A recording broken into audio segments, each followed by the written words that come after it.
Welcome to Self-Helpful. I'm your guide, Kevin Miller, and I curate the sea of new personal development messages to bring the most influential leaders onto this show.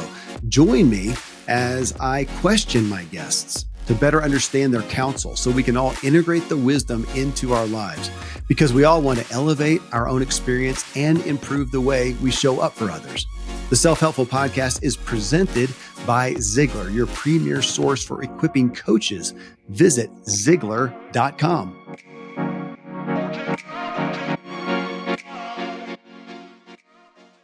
Hello, Self-Helpful listeners. In this episode, Unwavering Focus and how to harness the discipline you already have. We continue this series on focus, highlighting that it's not about gritting your teeth, but in changing your paradigm on what focus really is and how to harness the focus that you do have within you. Our expert is Dandapani, a world-renowned leading expert on leveraging the human mind and the power of focus, and he's the author of The Power of Unwavering Focus. You can listen to my previous talk with him in part 1, or just type Dandapani Focus in your search engine. You'll see his TED Talk. It's got about 6.7 million views right now. Today, I bring in a longtime devotee of Dandapani's who has been studying his work and his teachings on focus for many years. It's my brother, Jared Angaza, and we kick off discussing Dandapani's statement that, quote, most people surrender their decision-making process to their environment, and it takes discipline to take ownership. And this led into an organic discussion on discipline and how we as a culture misperceive what discipline really is. If you feel you are undisciplined overall or in just some certain areas, I invite you really to listen in, as the conversation brought some revelations, honestly, to me and to Jared, I think. We continue on then digging further into how to have more focus in our lives. And for disclosure, Jared and I are both struggling with ADHD. So this is an acutely relevant topic for both of us. You can also watch these full episodes on YouTube. Just search for Self-Helpful with Kevin Miller. Well, brother, so we're doing this together because I don't know how long ago when, I got contacted by Dandapani's people about having him on the show and this new book. And I looked at it and thought, that's a little bit out of my norm. Conceptually, I mean, you can see the picture of him behind me with his, the dot and the 3 stripes and what he has as a Hindu priest.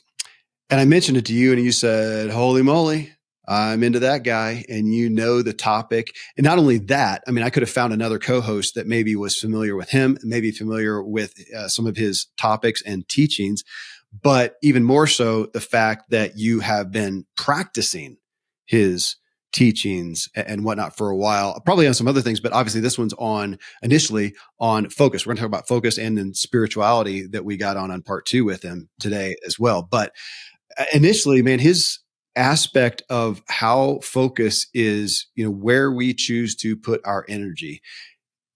You've been doing that and it's dramatically countercultural. I mean, you know that. I don't know how long has this been for you? It's been maybe 10 years. Oh, geez. Of studying his stuff. Yeah. I think I was in Rwanda at the time. And I just learned about, I think I saw a video on YouTube of him doing a talk. And then I saw quite a few others. He did one in Nairobi.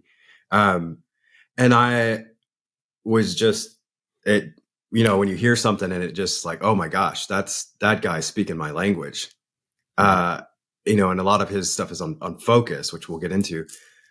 But yeah, I just kind of fell in love with his, the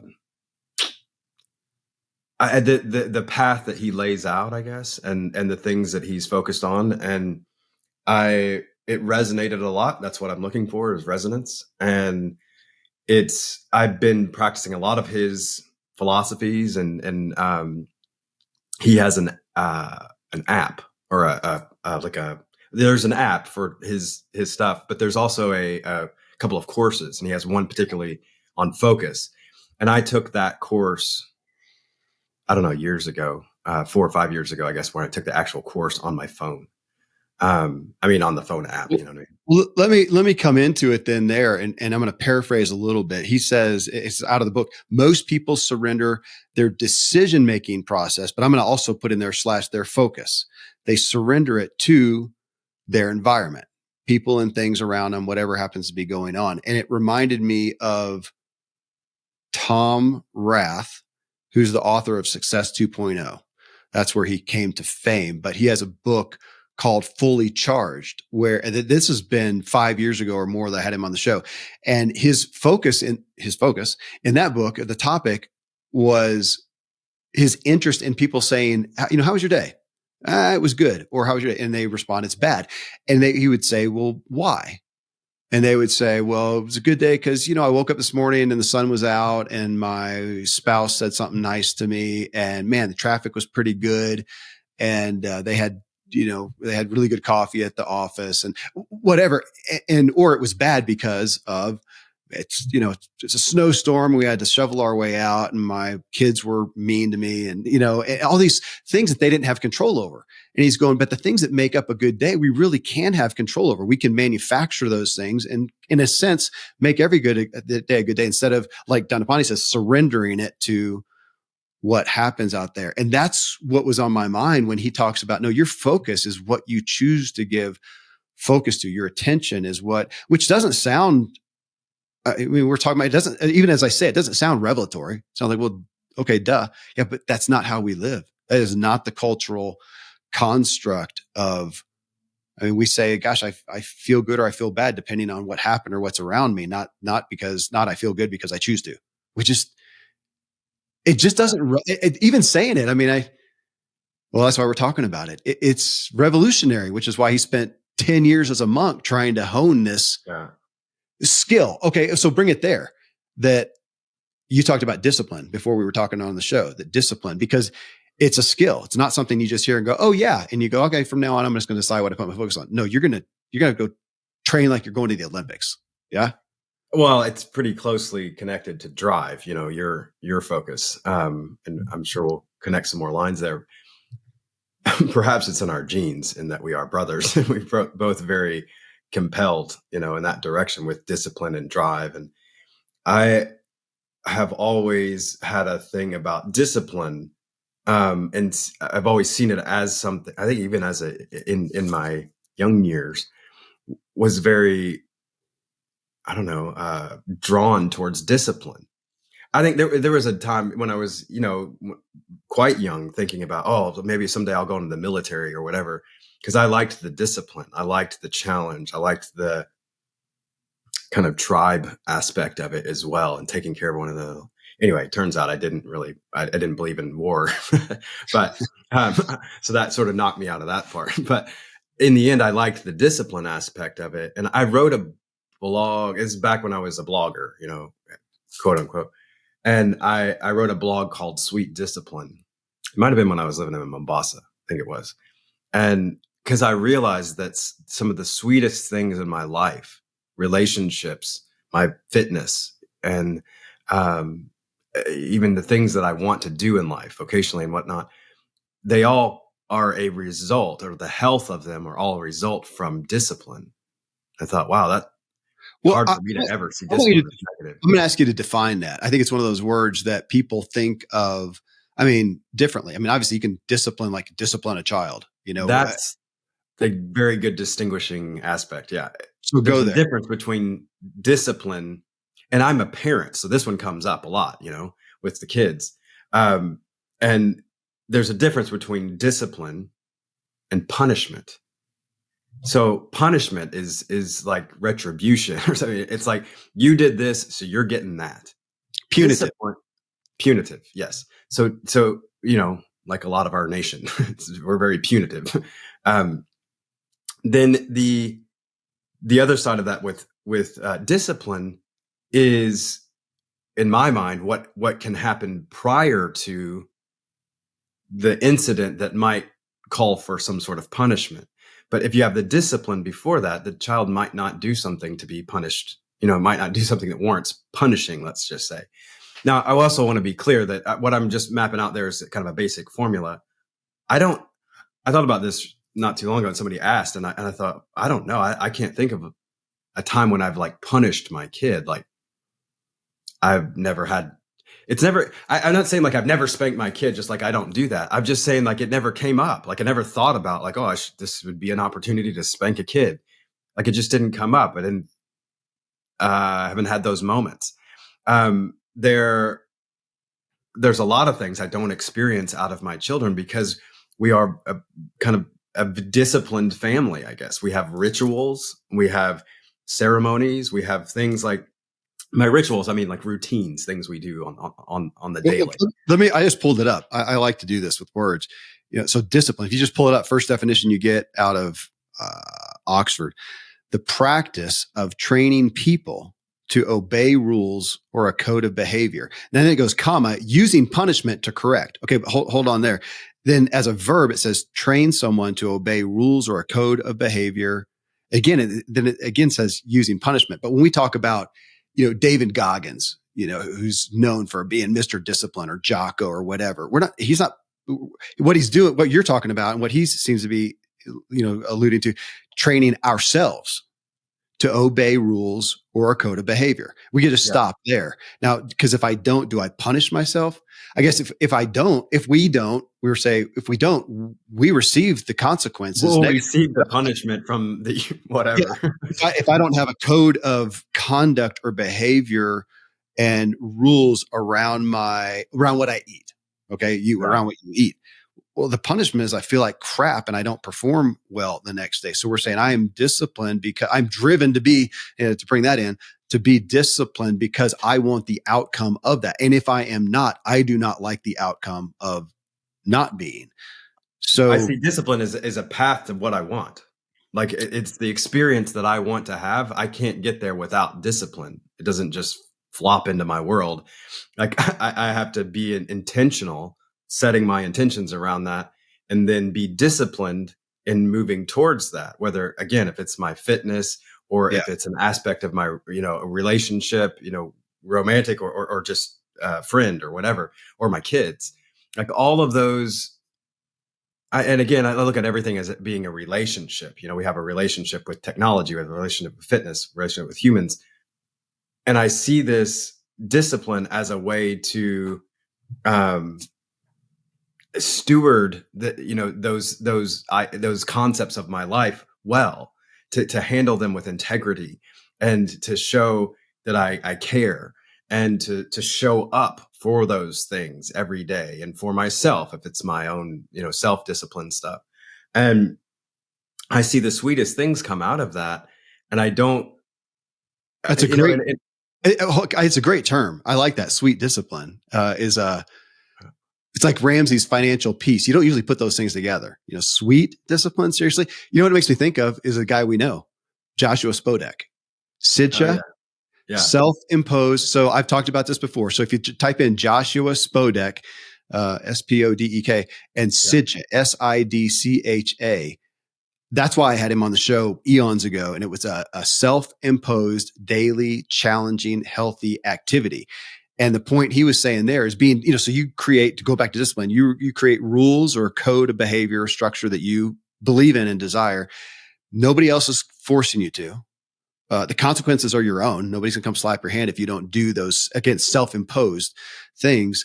And this is what got me with him, was that those disciplines, if you will, the greatest benefit was not the sum of the specific thing. Like today, if you get up early, to have quiet time or whatever, and then you do 100 push-ups, and then you have a great, veggie smoothie or whatever, all these things that you do not have to do because you can sleep in, have donuts, pack of cigarettes, do whatever, knock yourself out. Nobody's there to slap your hand either way.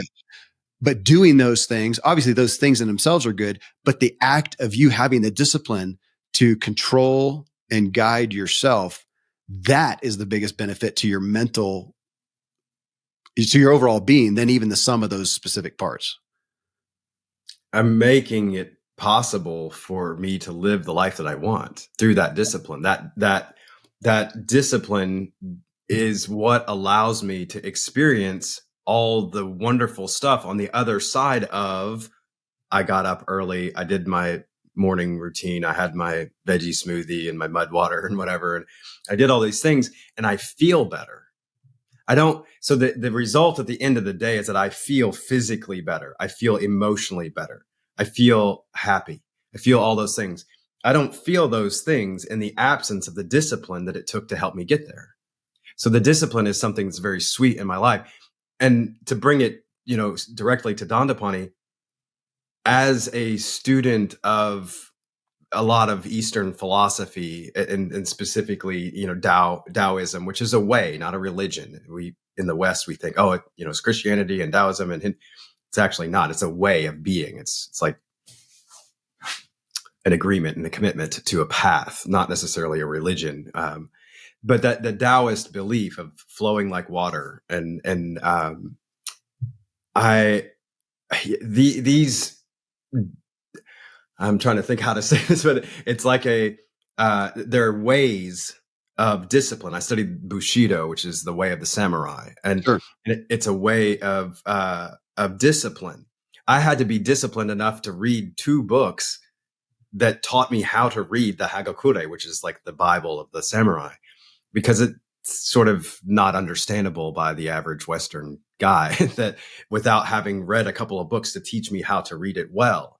That took a lot of discipline. I could have just tried to stumble through the book, but because I prepped myself well, I was able to receive the full value of the Hagakure and then be able to implement that into my life. But to come back to Dandapani, that I was at that stage of my life. I do remember all this now. I was in Rwanda, not Kenya. And I started working through this and thinking, man, I'm having trouble with focusing. I'm having trouble getting the stuff out of my head. It's so cluttered, and I was in the middle of political turmoil and crazy stuff. Can we come before we hit focus? Yeah. Can I just to not round out, but something else on discipline I want to say. I think I struggle with it too, because 2 struggles. One is I've had people refer to me as, give me kudos for being disciplined, right? Because I eat this way, because I exercise every day, and I'm fit and whatever. And I'll have people say, I wish I was as disciplined as you. And then I look at them and I'll see or find out, maybe let's talk about their finances. And dude, they're rock stars. They've always taken care of things. They've always managed it well. They've got investment money. They never miss anything. And I'm looking and going, dude, you're just as disciplined. You're just putting it towards something different. So I think, one, people discount themselves with where they're disciplined. We tend to put it towards especially physical aspects and health and wellness and stuff like that, depriving ourselves. That's a good way to say it. We look at it as, well, along those ways. But another thing though, that I think bothers me a little bit, or I want to hit on, is it sounds self-righteous, right? Somebody says, I'm super disciplined. It sounds self-righteous. So I'm going to pick on, I'm going to pull out names. We have so many contextual names. So Anthony DeMello, who we both dig, not alive anymore. He's a Jesuit, or was a Jesuit priest, psychologist, and his book Awareness. And he talks about self-interest. And I think on this, he would say, no, there's no such thing as selflessness. It's self-interest. And so let's go to David Goggins, one of the kings of discipline in our culture right now. He's Mr. Discipline. I think he's really selfish. He's doing it for his own well-being. Have you seen The Whale yet?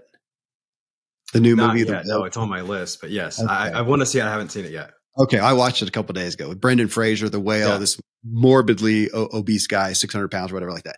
And you look at that and they go, man, he's just feeding his addictions and stuff. And, say what you want, but I don't think it's selfish. I don't think he's doing it out of selfishness. He's out of control or whatever. Over here on David Goggins' side, I'd say, dude, he's super selfish. He wants to perform or whatever. So he is serving himself.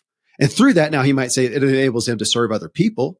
And I think you would say that as well. What you're saying though, when you're framing it that way, it's almost as if there's an implication that selfishness is bad, and there is culturally, colloquially, we think of it that way.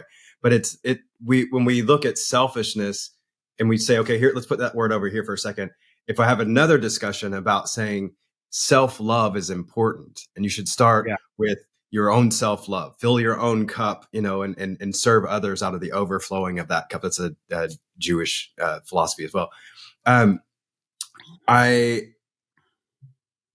think that we as a society, culturally, have sort of demonized the idea even of well, first, it's easy to demonize the idea of selfishness, but we can kind of maybe subconsciously, inadvertently work our way down to the idea that self-love shouldn't get my attention either, because it's attached to selfishness. Like I Okay. should, all the self stuff maybe I shouldn't be doing. And then even self-help, it's like, well, you're obviously taking some time out for yourself. Okay. But I'm Well, like, and well, that's how we create who we are, that gives the experience to everyone else around us. It's like how I'm going to show up for others. We talk about this a lot. It's going to be determined by how disciplined I am. So. Okay, yes, and to self-help. I mean, there's a lot of people who take pot shots at self-help and have problems with that, and there's some validity in some of that. But I think my point here is bringing out that being disciplined is not just some self-righteous, altruistic thing that you've evolved over all these people who just serve themselves and whatever. No, I'm serving myself with it. I think Anthony DeMello would say it's an evolved self-interest. Because he talks about that altruism. He says, man, he takes aim at altruism. People think they do stuff selflessly and altruistically. He says, no, you do it for yourself. Whatever you're doing, I don't care if you're giving money to a homeless guy and nobody sees you. You're getting something out of it. You get something out of it. So this being disciplined, because I feel like that. I feel like, yes, it allows me to serve my family better and other people because I have the capacity and whatever to. But ultimately, I'm doing it because if I don't, I feel like crap about myself. I'm doing it to feed me first. Now, gratefully, I can then feed others, through that. So I want to bring that being disciplined, it's self-serving initially. I'm the one who benefits from it first and maybe foremost. And then from that, though, hopefully I use it for good to serve others and not just to continually pad myself and only serve myself, which I would get less fulfillment out of. We know that as a humanity. I mean, we want to serve others is where we get even that. My purpose is fulfilled through serving others because it fulfills me. It's still self-interest. There are a lot of layers here. I know. I'm trying to take it out of that realm of people thinking, oh, I have to evolve to be in kind of like my thing on Drive, that some people are driven and some people, no. You didn't lose the lottery and you're not driven. You may not have found something to motivate you yet because you're not clear on what you want, which is what my book is about. But I guess I'm trying to take it there and just hit on discipline before we take that even into focus and kind of level the playing field a little bit. That it's not just super. It's not only monks who are just you have to be a monk to be disciplined. Yes, and I think about very disciplined butthole. Well, I know, and if you think about the things in life that you often will get a compliment for, like for instance, there's different realms. You may get a compliment for your athletic discipline, your athleticism. However, the ones that you're more likely to remember is like, hey, you're a really good dad, or you're a really good friend, or whatever it is. People think about something like that and they think, man, that's something I really value about Kevin. And the experience of Kevin that I have from being around him and him being a good friend brings joy and happiness and light into my life. I'm not Kevin. That's affecting me positively. Right. Now, I know intellectually I can track that back to you being disciplined enough to show up that way. Fair. Maybe that. No, I like how you're saying that, to show up, because my family would say, I appreciate daddy's discipline to whatever, and it helps him show up better for us. Now I could go the other way and daddy's really disciplined and he's off being disciplined, and good for him. I wish he'd, show up and be with me some, but good for him. He ran 100 miles and he ate nothing but carrots for a week. Oh boy. But it is how I then show up for others that matters. Well, but the thing is that if you found, because I know your priorities and it's your family, your kids. Now, if you found that going out and doing that kind of athleticism and eating nothing but carrots, whatever, if that's going to help you show up better for your children, then you may continue to do that. If you find that your children are like, hey, where have you been? We haven't seen you in 3 weeks, and you're, whatever, then you're going to say, okay, well, that's not something that's serving me very well, and consequently not serving my children very well, or whatever. And I think that's the thing I actually just wrote a piece on priorities. I haven't published it yet, but on how and it's called Your Priorities Are Showing, because I feel like our life is a reflection of what we have prioritized in our life, which again comes back to discipline and focus and a lot of these other aspects. It sort of comes out into the world as a visible priority. So I can see that you've prioritized your physical health. I can tell that just by looking at you, even on a screen. So there's some of those. I feel like Dandapani talked about this, about having a goal of your spirituality. Yeah. And say, like, what's the goal? Like what? And I remember you and I talking years ago, not too many years ago, actually, but about spirituality and religion, which are not the same, but in the religion that we were raised in Christianity. And I remember there was plenty of times when I thought, when we were sort of more immersed in that, and then in our conversations, what is your faith? Like, to me, faith is something that's so important about my spirituality. Faith is sort of the core of that. Like, I have faith in certain things. I don't understand spirituality outside of a faith. I'm with you on that. And I remember talking, I think I asked this of you, but also of myself and of others. Like, what is your faith in? Yeah. Like, we talk about having faith all the time, sort of generically. And I'm like, well, what's it in? And then, if I have a understanding, clarity, which is another thing Dandapani talks a lot about, is clarity. Like, just getting that clarity, really, which takes stillness and contemplation. There's a contemplative path towards gaining clarity, which is something he lays out very well. So I'm such a fan. But looking at that and thinking, like, am I clear on what my spiritual path is supposed to bring into my life? Like, am I clear on the goal of that spiritual path, or how I'm going to show up in the world or whatever? And then think, okay, I've got clarity on that. Now I need to, and I can't get that clarity without the focus. And that's an ongoing thing. It's not like you get focused once and figure it out. It's like, it's always going. Right. I need to be focused enough to keep my eye on the ball, that I've said this is the clear goal of my spirituality. And then disciplined enough to show up that way every day, to get, to hit the mat every morning, the yoga mat or the meditation mat or whatever it is, every morning, and to start off my world like that. And then to move through that in the faith every day that's working, even when it may seem like it's not, for some reason, or some terrible thing. I got a flat tire today, or had a car wreck or something. It's like, well, if I'm doing everything right, then why'd that happen? I could do that. But I just believe that everything I'm doing at that point, because I am clear, I am focused, I am disciplined, I'm very aware, consequently. And so I feel that every day I have the faith that what I'm doing is aligned with my goal of my spirituality, which is kind of twofold. Our family motto is just be love. In every situation, if I'm showing up as love in every situation, I have to imagine all the things I want to come out of it are going to come out of it. You have faith in that. Go again back to discipline, the practice of training people or ourselves to obey, to follow rules or code of behavior. They may be my own rules and code of behavior. Exactly. That's what I'm saying, which comes back to you saying goals. So what are your rules and code of behavior? They're this. Why? It's a code. I think the code is a really good way of looking at that. That's kind of a way of being. Yeah. So asking the question, why? Why? Because I believe in this. Well, why? Because I have faith in this. So that brings it round circle to that. How can you be disciplined if you don't have a goal? How can you have a goal if you don't have a belief as to what that's going to, pan out to? And that belief is not, you can't prove it. It's not black and white, and it's scientific absolute. It's a faith. And so I love the topic. That's why we do these candid conversations. I didn't have discipline as that and breaking that down. So then it is taking that in Dandapani's realm and saying, now I'm going to do that to my focus, because whatever I focus on is what I am investing my energy in. Mm-hmm. And that's what my life manifests, to use that word, which I struggle with that word and some of the context that the culture has around that. Yeah. But to say, today's going to pan out to what I give focus and energy to. So, and Dandapani saying you can control that.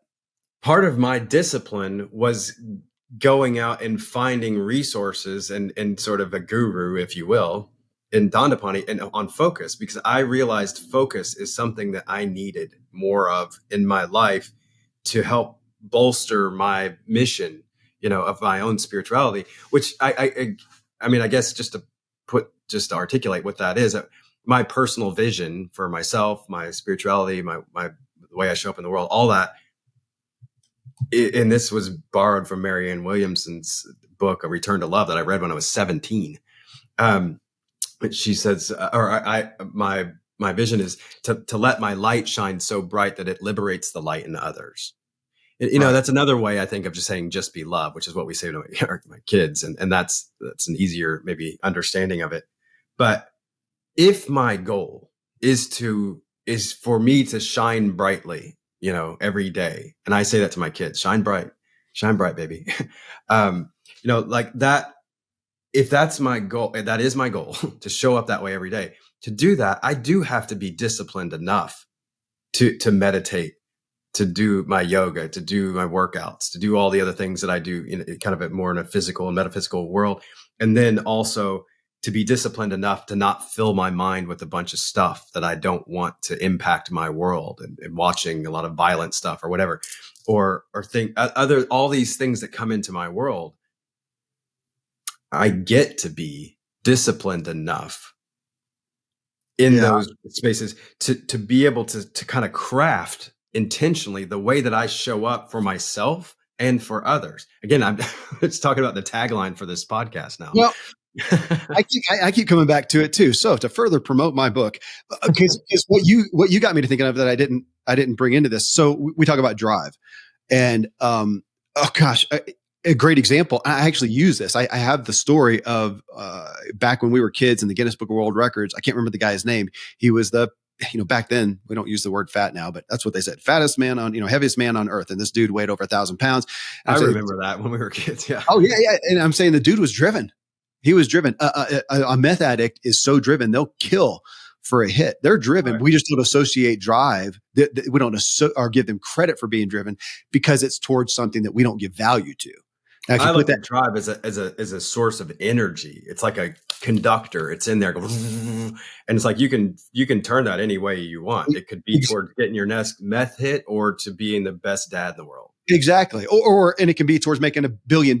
We would say, give that person credit for being driven, even if they're making the $1 billion to buy guns and send them to war and, or do terrible things with them. But it's interesting how we do that. You made me think about that because I'm thinking about it in regards to focus, because we're holding up focus, Dandapani is, as this good thing. Well, it depends where it is. And we talk about kids these days and ADHD and they can't focus on everything.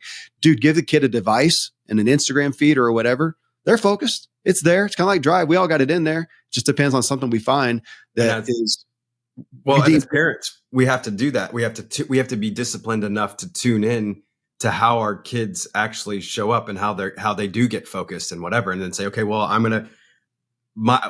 have 3 kids, you have 100. And we have to look at like, what is it that each one of them is going to be sort of driven in a different way. They're going to have different ways that affect them, and things that I do for Zion, don't matter at all to Taya. She's not got to register, and vice versa. So we have to be disciplined enough and probably focused enough on our children to say, okay, now this is what serves Saoirse best. This is what, Ian best, or whoever it is, This is what serves your kid best. And that requires enough focus for me to be aware, to be able to be, oh my God, to be present in the moment. And the gift that we give our children of presence, yes. I cannot get there if I'm not meditating, if I'm not being mindful about my life and the way that I show up. So bring that to training or discipline. It's training too. I use that term a lot.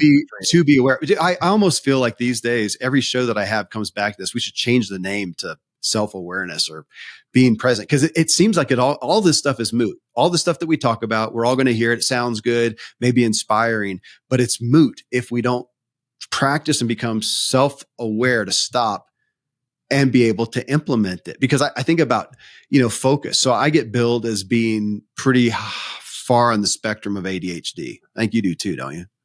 Oh, I have the clinical papers that Yeah. Okay. say Okay. that I am. Well, Yeah. and I haven't gone that way, but everybody I testifies. threw that stuff out when I was in my Yeah.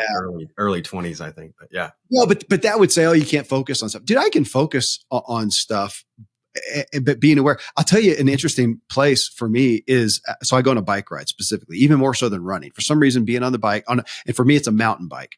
So I'm on a trail, dodging stuff, going along, and it helps me focus because Yeah. kind of I've got to just to be there, but I can so easily focus on something negative. And it just is, it's like a an album that's skipping and it's on repeat. And I'm Mm-hmm. sitting here thinking about this and I can do that the whole time. I'm little by little every day, a little more self-aware and I'll catch myself. But then I have to make the proactive effort to take my focus back to Dandapani off it and go. For me, it's all the analogy is always because I'm just looking at the ground before me, which on a mountain bike going fast, you kind of have to do.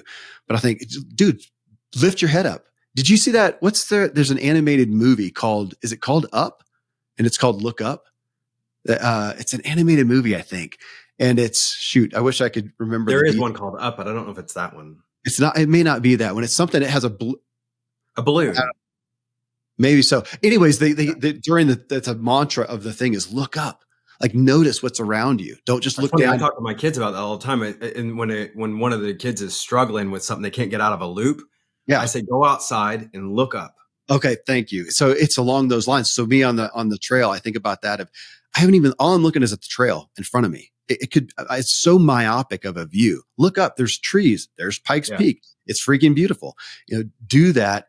And now we're back to that awareness. And from that, the discipline based on a goal to put a focus on something productive. And as Dandapani, go ahead. Well, I'm just thinking now of like, it was sort of the big takeaway that I had from Dandapani in the very beginning. He talks about your mind being like a house. That's exactly where I was going. Yeah, do it. Okay, cool. Well, he talks about your mind being, like a house, and you have different rooms in there, and one may be joy and anger and frustration and happiness. And you have all these different possibilities of rooms, quote unquote, in your just stay right there. But on emotions, you just said emotions, different emotions. You do the same thing, and you're thinking about your kids, your money, your work, either topic. And to him, he's saying, this is Dandapani's claim. I pulled the claim out. You can only visit one room at a time. I think that we have a hard time believing that. I do too, especially in the Western world of multitasking. I don't consciously tend to believe in that. But now as you read his stuff, it makes a good case for it. Look at what happens when we give something our full focus. It's wild. I struggle in the car with, I want to get focused to that phone. And when I do, all of a sudden I look up and I'm about to run over a mailbox or somebody. I mean, yeah, if you think about that's a great example. Yeah. Little things like that. Like my kids know it doesn't matter what's happening. I will not touch my phone in the car, period. Because I have a bunch of little lives in the car that I couldn't live with myself if something happened. Not to mention the fact that I'm one of all the other people out there with lives in the car and things like that. I don't want to hurt them either. So it's just one little thing. It's like I can just do that, the discipline. I want to ask you a question because I know you're an auditory guy. Yeah. Right? You're an auditory. So if I'm going to get cool, yeah. Okay. But even there, if I'm going to get something through to you, or like my book, you don't want my written book. You want the audio, which doesn't exist. Then I can program it into my mind. Yeah. So would you say that whatever you're listening to generally has your attention? So even though your eyes are out here looking at stuff, that whatever you're listening to generally has your primary, just naturally? Is that fair? Okay. So let's go back to finishing up the Dandapani analogy, because it points to what it's part of what you're getting at. Right, there you go. So he talks about, these different rooms. And I've talked to my kids so much about this, and just like, you're in the room. He talks about having like a big beach ball. You got a big beach ball that can float around to each one of those different rooms. It can, and only it's a beach ball. You can't split it in half. Dandapani does? Yeah. That must be his earlier book. This new one, he talks about an It orb wasn't of even light. in a book. It was in a speech that he gave Oh, long interesting. time. For some reason in the book, he decided, maybe his publishers wanted him to, it's an orb of light that goes around and it only can illuminate one, just like if you have a flashlight Yeah. in a dark room, you go around, and if you're shining it into the living room, you're not shining it into the kitchen behind you. So that he's Oh, it's even better. He's improved it since I got it back in the day. I haven't read the new book yet. I'm actually just getting ready to read it. I just finished Bono's Surrender, and it was exquisite. And now I'm going to Dandapani. Yeah, get him on the show, by the way. Yeah, let's do that. Yeah. So the idea is that you can take that orb of light or beach ball or whatever you want and just say it's going to be in this room. Right now, I recognize that it's in frustration. It's in the room of frustration. I'm super frustrated. What if I took it to another room that was kind of on the other side of that? And one thing I learned along the way, and I don't know if it was Dandapani or not, but I remember it was when I was in Costa Rica and I was speaking at the Do lectures, which you and I were recently talking about. I met a bunch of people that may show up on your podcast now that we're at that same lecture. And I remember being terrified, absolutely terrified of what was going on, of me going up to speak in front of this group of people. And a lot of them are, heroes of mine and people I really admired. And I was newer at the game at the time. And I remember learning that if I put my focus on something that I'm deeply grateful for, and I think the deeply part is important here when you're scared of something, but something that you're deeply grateful for, and to put my focus on that, like to take it from the room of frustration or fear in that particular instance to gratitude. So when I'm completely focused and sort of enraptured in gratitude, there's no room for fear to come in. I filled the room already. Mm-hmm. So that room is occupied and I'm just in that space. And so fear isn't knocking me down anymore and consuming me because I'm focused on, in that particular instance, I remember up on stage, all I was thinking about was Saoirse, my daughter. At the time, I only had one. And I remember thinking of how grateful I am for her. And all I could do is I was smiling as I got on stage instead of trembling. What I did there was I changed my focus. That was the thing that happened. And I realized the power of that when I got up on stage, like, oh my God, this is what happens when I am able to change my focus, which takes a lot of discipline to be able to do that. Now we're creating a path. But I remember being so grateful for that analogy from Dandapani, and I've carried it forward into, all of my life and certainly into my fatherhood as well. And talking to my kids about that and recognizing, hey, you actually do have the power to just move that over here. However, you don't have the power to do that in the moment if you have not had the discipline to condition yourself for that before you got to the moment. Mm-hmm. So like if I have a kid that's having a tantrum with a parent or whatever, like a friend or whatever, and they're having this tantrum and they ask me, hey, what do I do? Like, I see you with your kids, like this doesn't happen with you all. Like, what's going on there? Like, how do I get to that in the moment with the kid? And I say, you don't get there in the moment with the kid. You get there in all of the journey that you're in every day, in the focus and the discipline in your life and in your relationship. That's what defines what's going to happen in that moment. You can't just ask that kid to switch on a dime. That's not going to happen. It's a progression. It's a lifestyle. So the focus and the discipline and all that we're talking about is a way of life. It's a way of being for me and my family. And we get to reap the benefits of that. It's such a sweet existence, like sweet discipline, like I talked about before. It's just that richness of life that we get to experience. I get to go out on the trail and with the kids on cliffs, and I don't have to worry about some kid acting a fool and falling off or whatever, because everybody's like straight in line. We're together. We move as a unit, and it's not something where I remember one of the most wonderful moments of my life. There was a guy in my sphere that was saying some stuff about discipline in front of my children to me as a father, and that I'm too militant or too disciplined and whatever. And Saoirse, she was 8 or 9 at the time, and she straight up just walked into that conversation confidently and talked to my friend at the time. And she said, the discipline in our life is the thing that makes me feel most free.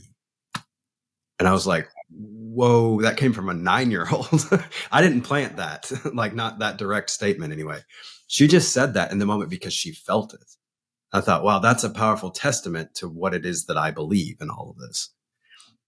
Man, it's so interesting that statement, even right, that free. I wasn't thinking about that, but it makes me, because I was sitting here thinking about something you said brought me again back to mountain biking. So, I've been on a bike, who God knows how many miles and hours through my life as a kid racing BMX and, pro cyclist, and now out here in the mountains and stuff. And so often am I in the flow, which we've covered that topic, a decent amount, but being in flow, and I'm on the bike and I'll go through some gnarly section, some technical section, and just whizzing along. And I'll be thinking in my head, dude, I hope this works out. And so often I'll feel like, oh, I just lost it. I'm going down. And then a few feet down the path, I'm good.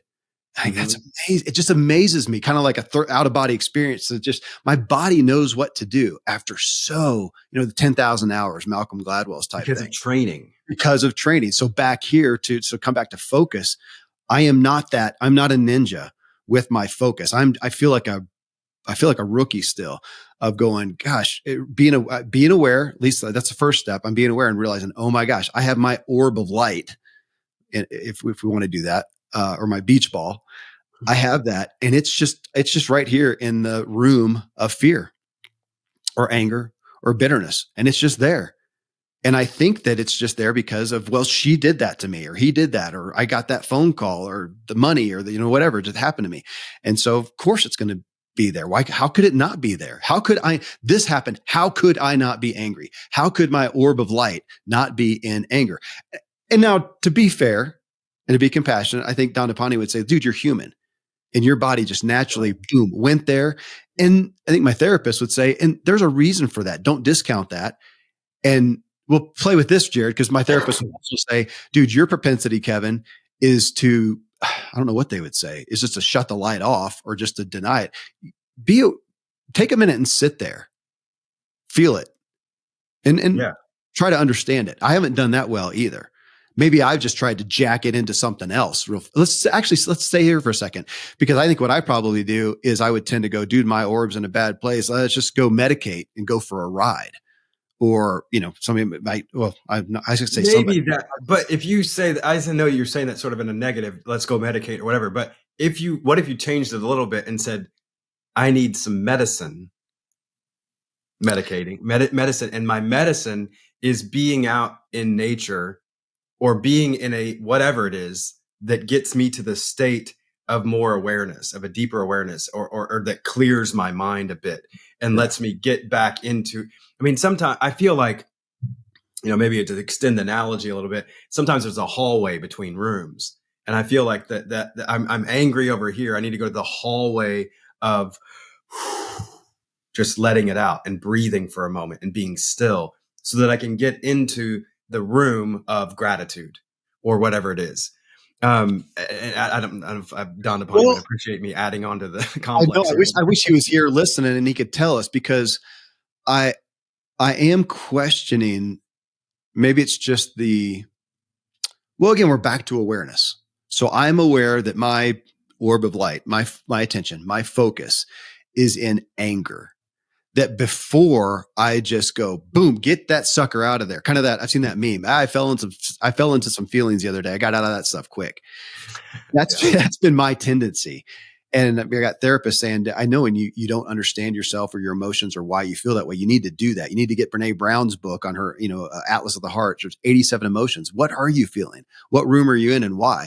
Gosh, it's not anger. It's actually humiliation. I feel humiliated. Why? That's important. Once you understand that, understand it. Now, it's not a great place just to sit in for the rest of your life or the rest of the day or whatever. It's not going to serve people well. So now you understand that. Get a little understanding. I'm asking your thoughts on this. I didn't ask Dandapani this, and it's probably in his book, and I missed it. But understand it. But now you don't want to stay there. If you want to get over here into and show up for people in joy and happiness, let's move the orb over there. But maybe don't just jack it over there real quick without understanding it. Yeah, I have a thought on that. I'm asking. There is a discussion that I've been having with one of my closest guy friends, Aaron, for a long time. And we're both dads. He has two little boys. I have four kiddos, three little ones. There's a thing that happens we talk about response versus reaction. Like I'm very intentional about the idea or the concept of responding intentionally rather than reacting emotionally. So my emotions are important. They're there to help guide me, but I don't want to just act out of them all the time. I want to be intentional on that. So the way that I'm able I have to say, okay, well, how does that become possible for me to make that shift? For me, it's the discipline of to be able to create what we now call the pause, Aaron and I. This isn't something I've written about or something, but just like the discipline to create the pause. So as a parent, when something comes my way from a kid that's negative in some way or whatever, I have a split second, milliseconds of how I respond to that or react to that, or if I'm angry at that, or if I just try to fix it real quick or whatever. I have another choice. And this could be, something coming from a spouse or from a friend or whatever that says it's this thing that could elicit a negative response very quickly. And sometimes we pride ourselves on our quick responses. I used to do that. I'm quick on my toes and witty and study a lot and know words well and things like that. And then I thought, wow, that's not helping any of my relationships. Actually, it's quite detrimental, that little habit I've got. So I thought, what if I scale that back and create a pause instead of a filling the space so quickly with my thoughts? And I thought, man, oh man, when I have the discipline to create a pause before I respond or react or whatever, even if it's just 2 seconds, I have the ability to connect with my highest self, my better angels, or whatever you want to call it. I have the ability to stop for a second, not just react real quickly, and be able to intentionally connect there, contemplate for even a moment. Is this how I want to respond here? Do I need to respond here? Should I just let this be a moment and have is a silent moment more effective for this person I'm with or the situation I'm in or whatever than not saying something?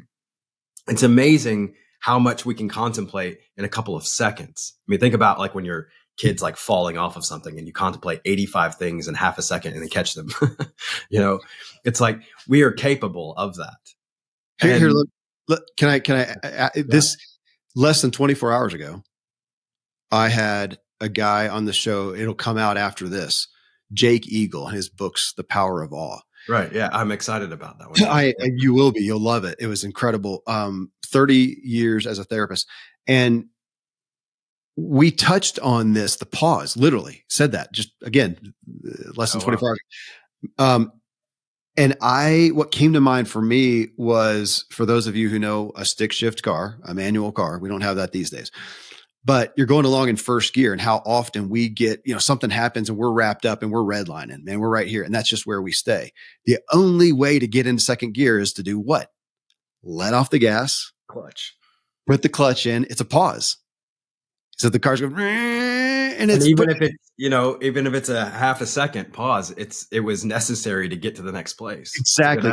If we don't pause and put the clutch in, I know it resonated with me as well. But let me ask you though. So let's put ourselves in the normal relational circumstance, right? And something happens and we have a reaction. That is not wrong. That's not evil. That's not a sin, whatever. We feel angry. We feel bitter. We feel judged. We feel whatever it is. But right now there's other people around, and to serve them well, to the podcast slogan, to show up well for them. Yeah. The pause, being present. And as you said, instead to respond intentionally for ourselves, for other people right then, instead of react emotionally. I think that you do that. I know that I've witnessed you do that well. You have trained yourself well. I am aware that I do that well. I'm going to have a feeling I'm not going to get so flustered and taken out, and I'm going to be there and I'm going to respond well for people. What I don't do, and this is having me look at it a different way, it would be great if during that pause, I real quick took out a Sharpie and wrote on, hey, he said that, and I just about, my skin went through the roof. Hackles of my hair stood up on end and I broke out in a sweat, but we went along. But maybe come back to that, dude. And so later in the evening, journaling or whatever your gig is, to come back and go, what was with that? Yeah. What caused that? And to revisit Like, that. So yeah, so yeah. maybe I take that orb, I have a pause, I move it over into what's going to be beneficial for the situation or whatnot. And I come back to it. Now I could also, depending on, let's say it's with you and you say something that just, oh my gosh, pisses me off or saddens me or something like that. And I may have the relationship with you to go pause and go, dude, that makes me feel really bad. Maybe we go there.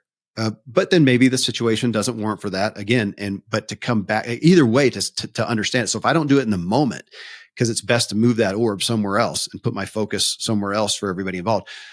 But I think this is what my therapist said, Kevin, you've just spent your life doing that and you never addressed that for 20 years, that environment, statement, whatever has bothered you. And so instead, you just kind of created bitterness throughout life because you've never addressed it, dude. So address it. And it doesn't mean you get my point. I'm contemplating this. Right. And I think the pause is, man, I don't know. There's a lot of layers here, but for me, the pause has been mainly about, because I can be so quick with and this is specific to me, what I'm talking about.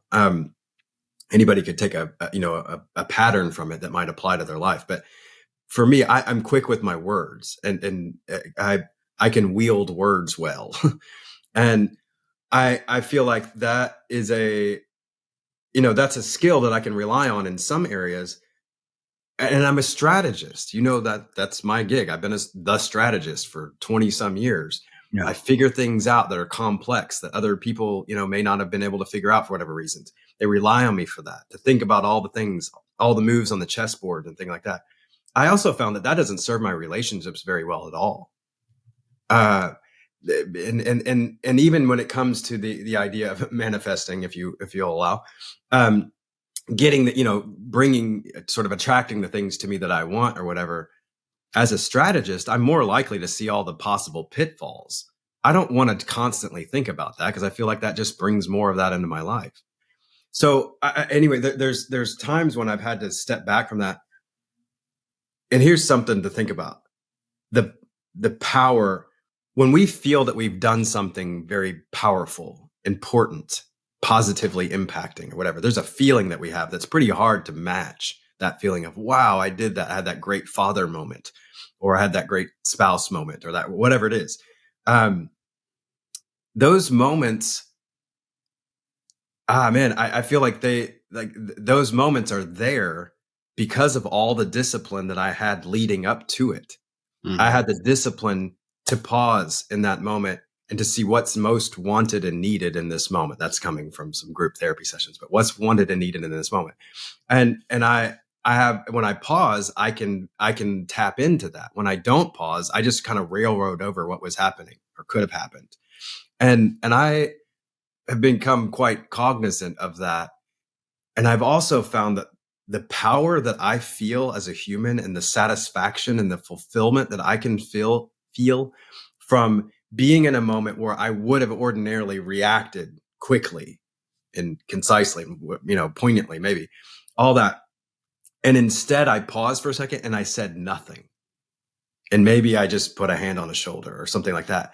And I thought, oh my God, I feel more powerful having not said a word there than I ever would have had I said all the things I thought of saying. And even when it comes to like an argument or something like that, I think, I can come back and say all this stuff, or I could be disciplined enough to just say, I hear you. I see you in this. I want to think about that. Like that, those kind of moments that I'm able to have with people, that only comes from a discipline and a contemplation of this and an awareness around it that comes from my focus and all that. Yeah. Just being aware of enough of that, people notice it because it's not typical when you do that. Well, and I'm not, we don't need to go down that path because you bring up to me though, the relationship aspect that you're looking at. How do I best connect? We talk about relationships, but you're looking at connection. How do I help someone feel seen and understood? I'm always thinking about that in a moment when I'm having a conversation. It's like, how do I help them feel that way? Because I have an opportunity to do that. Why wouldn't I? But that is, we're back to, to awareness as always. And then focus. And I do want to come back. I mean, we're talking what you said a little bit ago, that we don't believe inherently that we have control over our focus. I'm still I'm a little stuck on that. Yeah. It would be interesting to take, gosh, you keep talking about doing a roundtable with certain people. How great to have Brene Brown and Dandapani.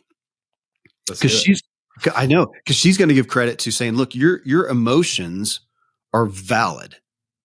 Or they have some validity. I mean, again, XYZ happens. Life happens. You get cut off in traffic. Your spouse says something, or even the positive emotions. You get a raise and whatever. And those are just your initial responses. Reactions. Your emotional reactions. Right. Those in and of itself are not bad. They're okay. And we need to understand them. She's trying to help us in her book, Atlas of the Heart. It's not bad to feel it. It's what you do with it that matters. Right. Exactly. Yeah. It's so here it is to feel it and to understand it. I have done a very poor job of that in my life. I didn't even have a place for that. I did not have a priority or a value on that. I do now. I do now after those things have built up and manifested in bitterness and burnout and some of those feelings, which is what they do. So there's validity now, but now on over here, I think Dandapani, play with this with me. He would say, yeah, okay, sure. You need to know those emotions, understand them, be aware of them, and then choose back to the goal and the discipline. But where do you want to live? That gives you the space to be able to sort of examine what might be happening in the moment. Like I'm feeling anger right now. I'm about to respond very angrily. Yeah. And then having that moment of being like, well, no, that doesn't make much sense. That's not who I want to be. So I'm going to pause here. Maybe I'll listen a little bit more. Sometimes you listen a little bit longer and you're like, oh, I was jumping the gun there. I wasn't even going to end up being angry at this person if I had just listened to the rest of the story. So there's things like that, like just the pause of not even interjecting and just listening for them to play through and then go, oh, wow, I'm so glad I didn't say that. I am. It's still, yes, it's still kind of offensive feeling though, to say that happened. It's not an abnormal thought. I mean, if somebody cuts me off in traffic and flips me off, to feel angry at that, to feel, unjust, and it's even more. Let's go further. They actually bashed into my fender and then took off through traffic, and I can't follow them, and they're gone. I now have a wrecked car that their insurance is going to cover, because this is bad. This is $1,000. I mean, this is bad. I can be angry right now, and yet then for Dandapani, go, okay, that makes sense. Now you can choose to stay there or not. What I'm thinking, screw you.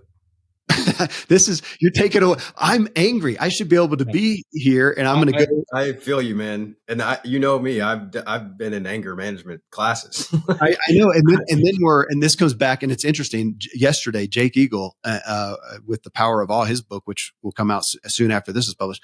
And he's saying that the point is to use that word transcendence, which is a woo-woo word to a lot of people. It has been to me. It's a woo word. But then if you look it up, transcend, it just means to move beyond. Yeah, that happened. One thing to the next. Yeah. I want to transcend beyond the anger because it's not helping me. I don't enjoy that. I should try to understand it.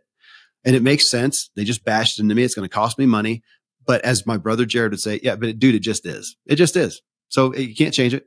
Man, I feel, and the road rage thing, that's hard for me too, because as a father, anybody that's acting a fool on the road, the first thing I think of is you're jeopardizing my children and everyone else, you selfish person, and that's not the one that you could bash into my fender. I don't really care about that. Just please don't slow me down in the left lane. It's for the fast people. Please just let the fast people be there.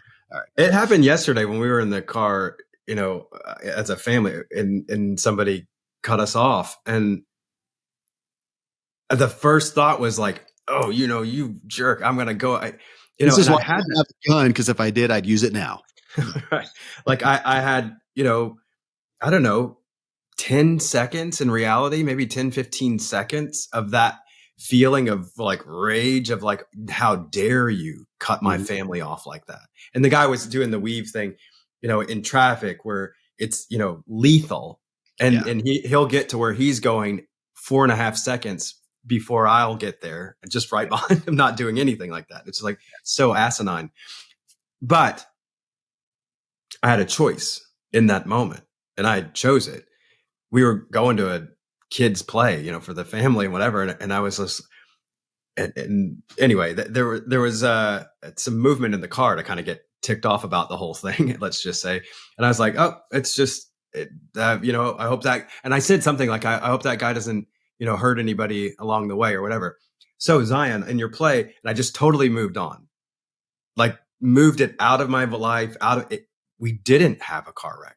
It didn't hit the car. He didn't hit someone in my visibility, and we were on that road for a long time. It appears as though nothing happened. Great. I'm happy for that. And I'm not going to give the time away that I could give to my children on the way to that play to that guy that just passed me randomly. Like, that's a choice. I had the room of anger, or I had the room of gratitude for being in the space with my children and honoring the moment with them instead of giving that guy my power. Let's go deeper, Jared. All right. What you just described, I'm going to make this up for the point, is 95% of our experiences. Something happened that's really, in the grand scheme of things, relatively benign, like that. He didn't hit me. It was irritating. It was, it wasn't good. And we get ourselves wrapped up. We spend time giving our focus to these negative emotions based on our perception of things. Because the other story is that the guy had a wife about to give birth, and he was serving his family by doing that. We don't know. We make up stories, and we get ourselves wrapped up, and we get pissed the rest of the day. That's all we talk about. And we're telling 15 people throughout, they can't believe this dude, what he did or whatever. And it didn't even happen. That's 95% of it. Now let's go into the deep water, the deep end of the pool, as Andy Andrews would say. And let's say he hit you. Yeah. Let's get ugly. Yeah. He hit you, you wrecked, and a child died. Yeah.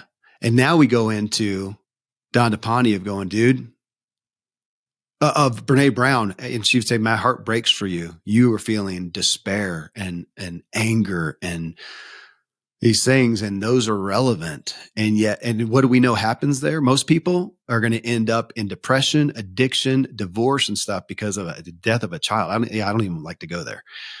Yeah. It's hard for me to go there too. I know it is but we're still saying, because we know we have these horrific things that have happened, these horrific real traumas, life-threatening and life-ending things that happen to people. And we have some that are able to move on in abundance. They really are. And some that I'd say that it wrecks. I don't want to be tested there. I hope that I am training myself today. Yeah. To be able to withstand it. And I'll have a scar for life. I may have a handicap from life we would have a scar. I would be devastated. You'd be devastated. But at the same time, I also recognize that, I have other kids. And you have other kids, or let's say you don't. There's still other people to serve in the world and whatnot. And we're training now.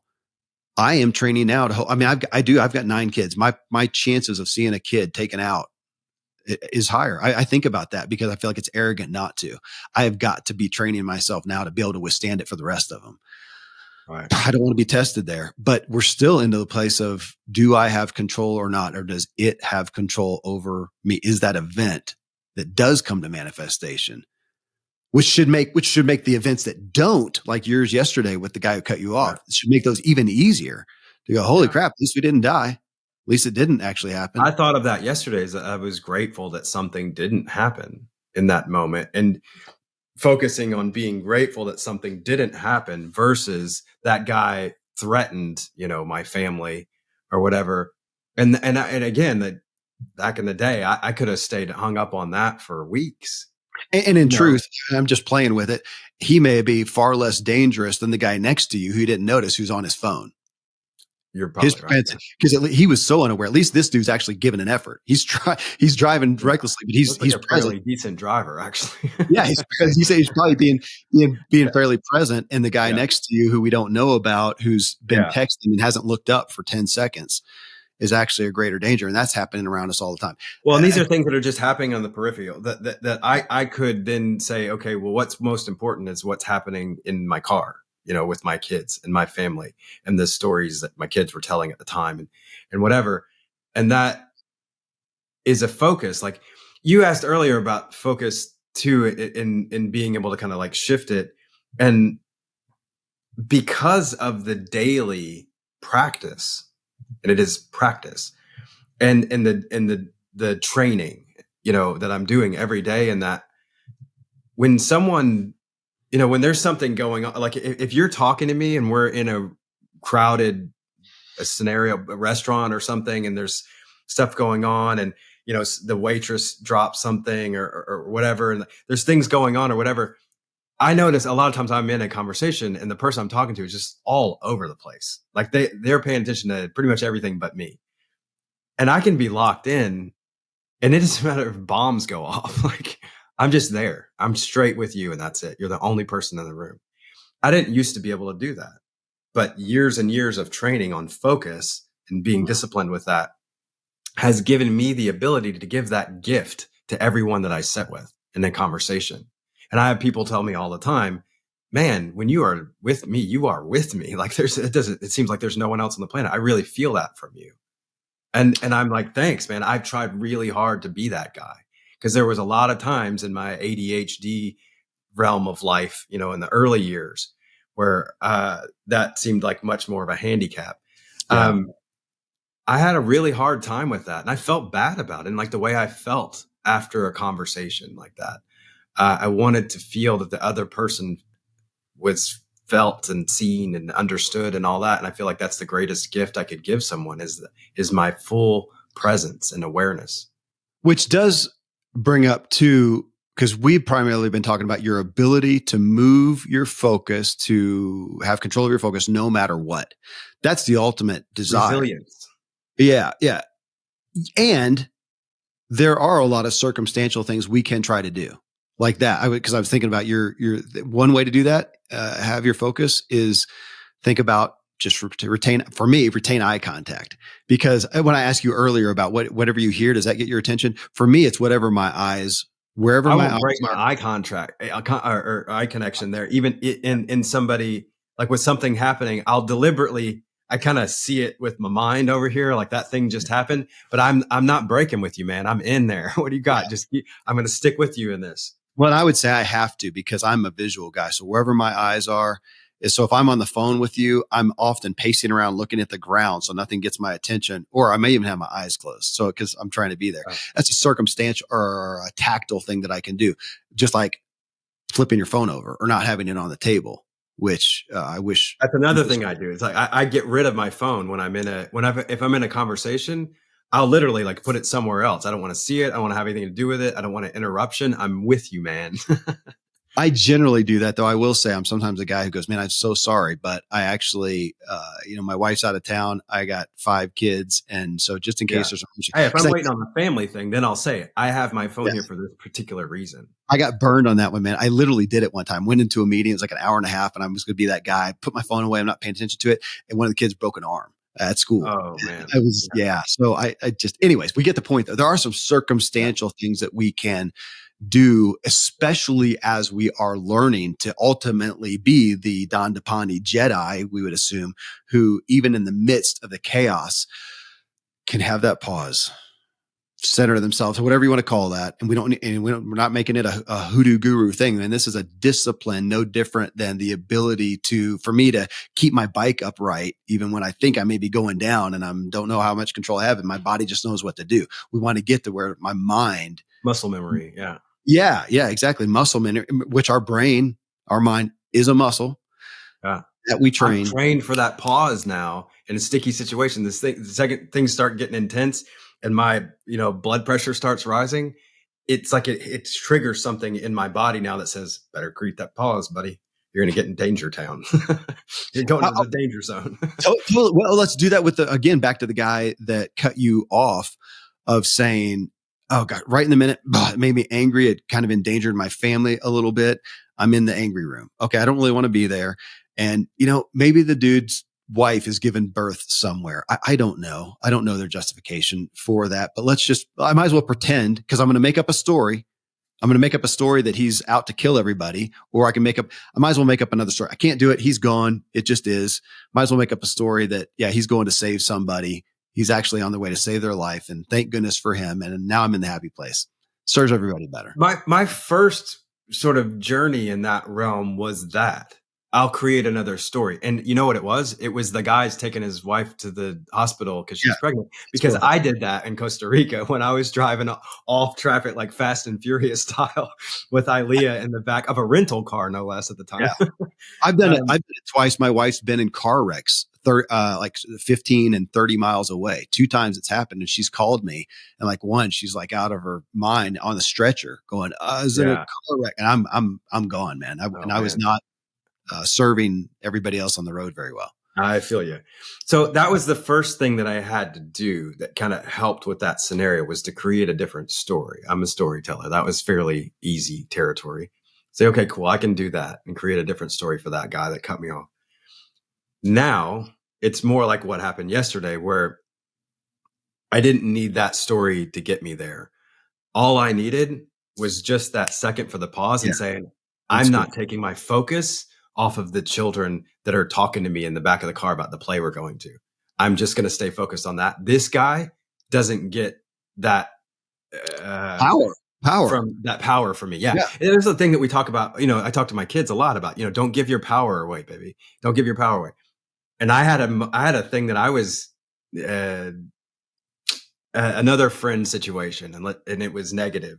And I remember Saoirse, it was 2 years ago, and she said, "You're always telling us not to give our power away. Why are you giving your power away to that dude every time he walks in the room?" And I was like, "Oh, that hurt." And you are right. And I cut off that friendship. It also in a very peaceful way. I just said, this isn't serving or whatever. And I love this tactic. This kind of comes into Tom Bilyeu, who you know as well, and his talk. If you type in Tom Bilyeu, Bilyeu, he's the impact theory guy, and what huge podcast. I've been watching his stuff for 10 years too. Oh yeah, and he has one a little video clip. And if you type in his name, and it's all your fault. And he makes this preposterous story of he just acts like in the world everything is his fault and his responsibility. He's not going to give his power away. And in that, yeah, again, let's go to a real life scenario. I love how you put it. I'm going to give my power away and take it away from my family. That, back when COVID hit, I lost about half of my advertising, about half my income at the time, because people pulled out. Everybody with non-essential items pulled out of advertising. So it's a relevant reason for me to be worried, anxious, angry, whatever. And that would be relevant then for me for God knows, days, weeks, months, a year, to be, daddy's just depressed. That everybody would say that that's okay. He lost. I lost all my income, or let's go further. My business went bankrupt. It didn't, but business went bankrupt, and yada yada. Either way, do I give my power to it and take it away from my family for that? Which, dude, you and I, to credit our parents, we saw. I would have been in high school. I would have been close to a junior, senior. So I would have been 17, 18, which means you would have been like 9 or 10. Yeah. 9 or 10 when Dad lost everything. He basically went bankrupt. He didn't file bankruptcy, but he basically did. It wasn't the first time. And we had, he took the high road and spent the rest of our lives paying people off instead of filing bankruptcy. He did. Yeah. We saw that, and that made an impact on my life. That did. But even the day to day, do you have a memory? My memory now is that no matter what, whether we were driving a Cadillac that year or some embarrassing jalopy that year, or whether we had, whatever happened, that at the end of the day, Mom and Dad sat down at the dinner table. We had dinner, some casserole that Mom made, and then we watched Dukes of Hazzard afterwards. It didn't really matter, and I appreciate that. That was a teaching to me then of no matter what happens, it does not have to ruin my day. And to this vernacular you're using, it does not have to take my power. I'm not going to give it away and take it away from those sitting in front of me, which again is, we're saying that, I want to say it with compassion and gravity, because there are some bad things today that are going to happen to people where they are fired and they do not know what they're going to do for their income and don't know how they're going to pay their mortgage. That is devastating. I get it. I've been there. You have too. It's real. And yet to come to that, am I going to let it take my power away? That's big medicine. Yeah. I had stuff happen a year or so ago where in a weird change of events, I applied for a couple of big positions that I was really interested in for organizations I really believed in, and found out I was kind of eligible or whatever. Anyway, I went through, in one of them, I went through 8 interviews. It's a big gig, and it's big money. It's a big position, a lot of responsibility. They're hiring for 3 to 5 year, position at a minimum. I had 8 interviews and all that. Got to the end of that. It was 200 some people interviewed, and it was down to 2. And I was the one that was the runner up. I didn't make it. The other guy got it. And I had a moment of being like, oh my God, I've put so much into the 8 interviews. That's like, it ended up being like 10 or 11 hours worth of stuff, not to mention all the research and all the other stuff. Mm-hmm. And I thought, man, I can be really upset about that. Or I can recognize that I was just the one guy down just for whatever reason. It could have been number 2. We're number 2. Right. Yeah. It could have been any number of random things that made that person get the job, even the location of where they might have been or whatever at the time. But I chose, instead of realizing, being upset that I didn't get that thing, I chose in that moment to be grateful for just the realization that, like, I'm worth that. I'm this, I'm that. And man, that what that has done for my career path since not getting that job, because I chose to say, what if I stayed as excited as I was coming up to getting the job? If I just stayed that excited and faithful, even though I didn't get it, like, what happens if I can do that? And I really played with that a lot. I thought about that a lot and thought, what happens if I don't get off this horse, even though the thing just came that could have, knocked me off? What happens if I stay on? And I can say that lots of wonderful, miraculous things happened. I made space for miracles in that decision, because I just decided not to come down from that high horse. I was going to say, I feel like you just came round circle to where we started off this show an hour and 20 minutes ago, to faith. You're choosing to have a faith. And that's probably, it's interesting that then it makes sense that Dandapani, the monk for 10 years and Hindu priest and man of faith, which was the focus of his second show that we don't have time to get into now. I don't know what we're going to do. I may need to do a part 5 that a man of faith is the guy that's talking about. I didn't put those together. That's the guy that's talking about focus.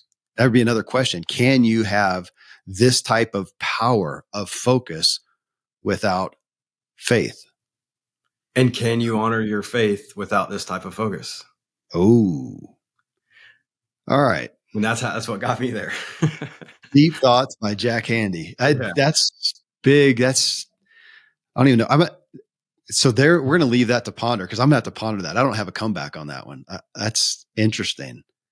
Gosh, my faith is important enough to me to figure out how to focus better. That's kind of where I ended up. And that's how I ended up with Dandapani. No, I'm interested. I'd be interesting to hear. I want to ask him the question. If we don't have him back on the show for it, I'll email it to him and say, dude, so can you have this? Say it again. Can you have this kind of focus without faith? And you turned it around. Can I honor my faith without this kind of focus?